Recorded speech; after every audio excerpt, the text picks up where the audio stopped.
আসসালামু আলাইকুম বন্ধুরা, আশা করি আপনারা সবাই ভালো আছেন। আজকে জুসি চিকেন রেসিপি। আমি চিকেন নিয়েছি 700 গ্রাম, তাতে দিয়ে দিচ্ছি দুটো বড় সাইজের পেঁয়াজ কুচি, কাঁচা লঙ্কা চেরা দুটো, ক্যাপসিকাম অর্ধেকটা কুচনো, একটা বড় সাইজের পেঁয়াজ, 2 চামচ আদা রসুন বাটা, সব গুঁড়ো মশলা 1 চামচ করে, 1/2 চামচ ঝাল লঙ্কার গুঁড়ো, সর্ষের তেল অল্প আর টক দই দিয়ে চিকেনটা ভালো করে ম্যারিনেট করে নেবো। ম্যারিনেট করে চিকেনটা রেখে দিতে হবে 2 ঘন্টা মতো। আপনারা চাইলে রাত্রিও ম্যারিনেট করে রেখে দিনে রান্না করতে পারেন। এই চিকেন খেতে খুব দারুণ হয়। আমি এবার একটা কুকার বসিয়ে নিয়েছি গ্যাসে। কুকারে দিয়ে দিচ্ছি পরিমাণ মতো সর্ষের তেল। তেলটা গরম হয়ে গেলে গোটা গরম মশলা, তেজপাতা ফোড়ন দিয়ে দিচ্ছি। দিয়ে এবার দিয়ে দেবো ম্যারিনেট করে রাখা চিকেনটা দিয়ে একটু সামান্য নেড়ে চেড়ে নিচ্ছি। আর পানি খুব অল্প দেবেন, সামান্য শুধু মশলাটা ধুয়ে দিয়ে 3 থেকে 4টে সিটি দিয়ে নেবেন। আমি লবণ দিতে ভুলে গিয়েছিলাম, তাই একটা সিটি হওয়ার পরে খুলে লবণটা দিয়ে দিলাম।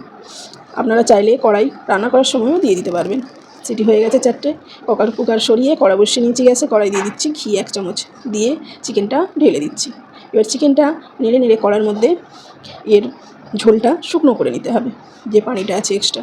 দেখুন নেড়ে চেড়ে একদম মাখো মাখো করে নিয়েছি, তেল ছেড়ে দিয়েছে। এবার উপর থেকে ছড়িয়ে দিচ্ছি ধনেপাতা কুচি আর কাঁচা লঙ্কা ফাটিয়ে, দিয়ে একটু নেড়ে চেড়ে নিয়ে গ্যাসের ঢাকনা দিয়ে গ্যাস বন্ধ করে দিলাম। এই চিকেন দারুণ জুসি হয়, খেতেও খুব দারুণ হয়। একবার হলেও ট্রাই করবেন। গরম ভাতের সঙ্গে খেতে তো অসাধারণ, রুটি পরোটা সব কিছুর সঙ্গে খেতে খুবই দারুণ।